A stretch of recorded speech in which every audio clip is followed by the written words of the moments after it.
ఈ రోజున చాలా ముఖ్యమైన విషయము, ఈ ఎన్డీఏ ప్రభుత్వం వచ్చిన తర్వాత ఈ కాలంలో చేసిన అభివృద్ధి పనుల గురించి మీ ముందుకు విశ్లేషణ చేస్తూ దానికి సంబంధించిన ఒక పాంప్లెట్ కూడా మీకు చూపించడం జరుగుతుంది. నేను ఈ రోజున ఈ యొక్క వీడియో చేయడానికి కారణం ఏంటంటే, కొంతమంది వైసీపీలో ఉన్న నాయకులు వాళ్ళ ప్రభుత్వంలో చేయకపోగా ఈ ఎన్డీఏ ప్రభుత్వం మీద బురద జల్లడానికి శతవిధాల ప్రయత్నం చేస్తున్నారు.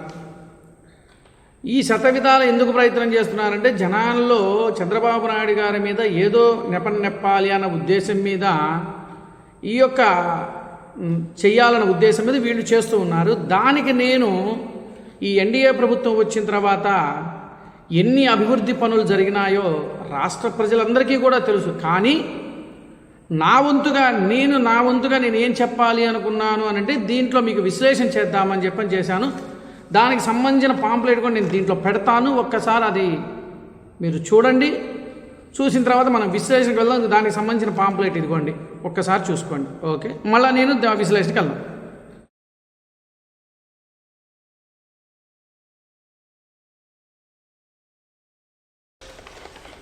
చూశారు కదండి ఆ పాంప్లెట్.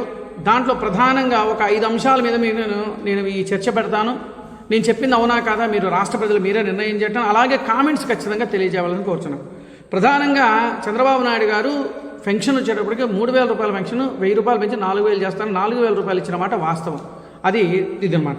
అలాగే దివ్యాంగుల పెన్షన్ కూడా రెట్టింపు చేశాడు, అంటే 6,000కు పెంచేసేసాడు.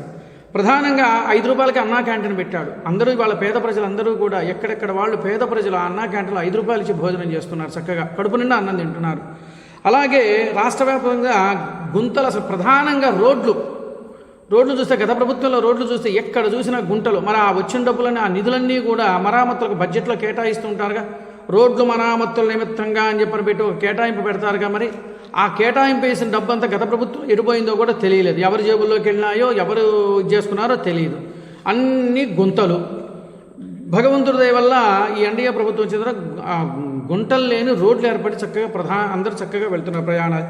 చెత్త పన్ను ప్రధానంగా మధ్యతరగతి కుటుంబీకుడు మీద పట్టిన పెద్ద పెనుభారం ఏంటంటే చెత్త పన్ను. ఒక ఇంటికి వచ్చి 60 రూపాయలు అన్నాడు, ఇంకో దానికి 120 అన్నాడు, ఇంకో దానికి 200 అన్నాడు. ఆయన ఇష్టానుసారంగా అడ్డగోలుగా దోచుకోవడం కోసం అని పెట్టాడు. అది రద్దు చేశాడు ఫస్ట్. ఇంకొకటి ప్రధానమైన అంశం ఏంటంటే ల్యాండ్ టైటిలింగ్ యాక్ట్. అంటే మన భూమి మీద ఆయన ఫోటో, ఆయన ఇదంట. అది ప్రధానంగా పెద్ద చాలా సమస్య అయినది. అది ఈ ప్రభుత్వం రాగానే ఫస్ట్ రద్దు చేసిన పాయింట్ అది. మనందరికీ ఎంతో మంది అప్పట్లో లాయర్లు కూడా పాపం లాయర్లు ఎంత ధర్నా చేశాడో మనం కూడా చూసాం. అప్పుడు మనకు అర్థం కాల. లాయర్లు ధర్నా చేసినప్పుడు మనకు రాష్ట్ర ప్రజలకు అర్థం కాల. ఆ తర్వాత పూర్తి అవగాహన వచ్చిన తర్వాత ఎంత మనం నష్టపోతామని ఆలోచించుకొని ఆ యొక్క ప్రధానమైన అంశం ల్యాండ్ యాక్ట్ టైటిలింగ్ రద్దు చేసేశాడు.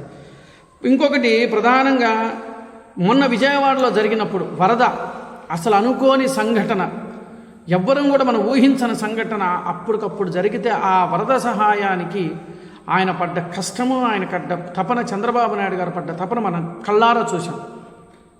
ఈయన ఇదే విధంగా ఈ జగన్మోహన్ రెడ్డి ప్రతిపక్షంలో ఉన్నప్పుడు ఉదుత్ తుఫాను వచ్చిన మీకు గుర్తుందా? వైజాగ్లో జరిగిన ఉదుత్ తుఫానుకి లేదా అసలు కనీసం పలకరింపుకు కానీ దేనికి రాని వ్యక్తి.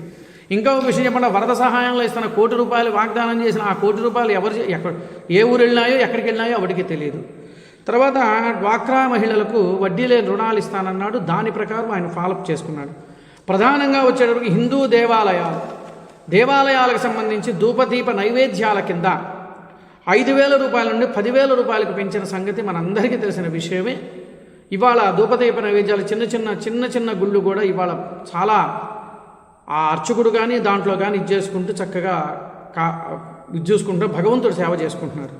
అలాగే అర్చకులకు వేతనం 10,000 నుండి 15,000 రూపాయలకు పెంచిన ఘనత ఎన్డీఏ ప్రభుత్వంది. గీత కార్మికులకు 10% మద్యం షాపులు. ఇక అదంటే మద్యం అంటే అది మనం దాని గురించి మనం విశ్లేషణ అది మనకు మాట్లాడకూడదు. అంటే మాట్లాడుకోదగ్గది తీస్తే మాత్రం ఇవన్నీ సంక్షేమ పథకాల కింద చేసిన అభివృద్ధి కార్యక్రమాలు. ఇలా చేసుకుంటూ రాష్ట్ర శ్రేయస్సు కొరకు, అంటే ఎట్లా విదేశాలకు వెళ్ళి కంపెనీలతో మాట్లాడటం, బిల్ గేట్స్తో మాట్లాడటం, ఇంకా రకరకాల వాళ్ళతో మాట్లాడి కంపెనీలు ఏ విధంగా ఆంధ్రప్రదేశ్ రాష్ట్రాన్ని తీసుకొస్తే సెల్ఫ్ ఎంప్లాయ్మెంట్ పెరుగుతుందో దానికోసం చాలా కష్టపడ్డ వ్యక్తి ఎన్డీఏ ప్రభుత్వానికి సంబంధించి చంద్రబాబు నాయుడు గారు ప్రధానంగా కష్టపడ్డారు. దానికి కేంద్రం కూడా పూర్తి సహకారం అందించడం, చంద్రబాబు నాయుడు గారి కష్టము, కేంద్రం సహకారం అన్నీ బాగున్నాయి. గతంలో ఏ రోజైనా ఎవరితోనైనా ఈ ముఖ్యమంత్రి అంటే మాజీ ముఖ్యమంత్రి వైఎస్ జగన్మోహన్ రెడ్డి గారు పాపం వెళ్ళి ఎవరితోనైనా మాట్లాడిన దాఖలాలు ఉన్నాయా? వచ్చిన కంపెనీలో కియా మోటార్ పోవడానికి ప్రయత్నం, ఆ అమర్ రాజా బ్యాటరీ వెళ్ళిపోయింది. ఆ వచ్చే దీని మీద ఏం చేశారు, ఇష్టానుసారంగా అడ్డగోలుగా మాట్లాడి ఆయన నానా హింసలు పెట్టేటప్పుడు ఆయన వెళ్ళిపోయారు. ఇవాళ కంపెనీలన్నీ కూడా స్వాగతం పలుకుతున్నాయి. ఇంకా ప్రధానంగా అంటే నిరుద్యోగులకు చెప్పినట్టుగా జనవరిలో క్యాలెండర్ వదులుతా అన్నాడు. క్యాలెండర్లు వదిలాడు. మొన్న పెట్టాడు. 2 రోజుల క్రితము ఉద్యోగస్తులకి నిరుద్యోగులకి సువర్ణావకాశం కల్పిస్తూ ఎక్కడికక్కడ అవి పెట్టుకుంటూ ప్రతి జిల్లాలో ప్రతి చోట కూడా జరిగింది. ఇన్ని అభివృద్ధి కార్యక్రమాలు జరుగుతూ ఉంటుంటే ఈ వైఎస్ఆర్ కాంగ్రెస్ ప్రభుత్వానికి సంబంధించిన చోటా నాయకులు, బడా నాయకులు కూడా వాళ్ళకి ఇంకేమి తోచట్ల, ఏం చేయాలో తెలియక బురద చల్లాలన్న ఉద్దేశం మీద గగ్గోలు పెట్టుకుంటూ వెళుతూ ఉన్నారు. ఇప్పటికీ అదే పని. చంద్రబాబు నాయుడు గారు ఇచ్చిన హామీలు ఏం చేయలేకపోయాడు, అది ఇది అని పెడుతున్నాడు. మాట్లాడే ముందు సిగ్గుండాలి. నేనైతే ఖచ్చితంగా తిడుతున్నాను.